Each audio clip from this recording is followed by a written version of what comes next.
जब मोदी जी बच्चे थे तो तब तक मुसलमानों को इतना सर पे नहीं चढ़ाया था। ओहो, वो तब तक के नहीं खाते आपने हमने कहा। जब मोदी जी मगरमच्छ पकड़ते थे, जब देश आजाद भी नहीं था, आजादी 2014 में मिली है, तब हिमालय में बर्फ भी नहीं पड़ती थी, हिंद महासागर में पानी भी नहीं था और हवा तो चलती ही नहीं थी। अच्छा, धूप भी नहीं निकलती थी।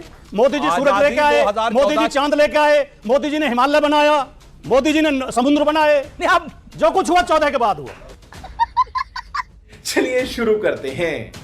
पिक्चर चालू करो बे। तो सुधांशु त्रिवेदी जी ने रामजीलाल सुमन जी के बयान का जिक्र किया, कहा कि उन्होंने ये कहा कि सारे मुसलमान औरंगजेब की औलाद हैं। नहीं, बाबर की औलाद। उन्होंने कहा बाबर की औलाद। बाबर की औलाद हैं। बिल्कुल उलट कह रहे हैं। भारतीय जनता पार्टी के लोग ऐसा कह के प्रदर्शित करने की कोशिश करते हैं कि सारे मुसलमान मुगल हैं, और हम हमेशा खंडन करते रहे हैं। आपकी डिबेट में भी कई बार किया था कि सारे मुसलमान मुगल नहीं हैं। किस बीजेपी के नेता ने बोला? सुमन ने जी सदन के अंदर यह बोला कि अगर मुसलमान बाबर की औलाद हैं, अगर कुछ छोड़ गए। अरे बाप रे, ये तो धोती खोल रहा है।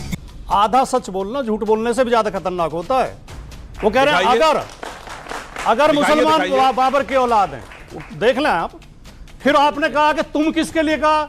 उन्होंने कहा फिर तुम किसकी औलाद हो? तुम कहा बीजेपी वालों के लिए। अच्छा, क्योंकि ये बीजेपी वाले ही तो कहते हैं हम महापुरुष, लेकिन आपने उसमें जोड़ दिया हिंदू समाज के लिए कहा। हिंदू शब्द उन्होंने प्रयोग ही नहीं किया। पूरे उनकी स्पीच में कहीं हिंदू शब्द नहीं है। लेकिन अमीश जी, जो आप सवाल उठा रहे हैं, कोई आदमी किसी राजा के बारे में गलत बोल दे, हो सकता है इतिहास कम पढ़ा हो सकता है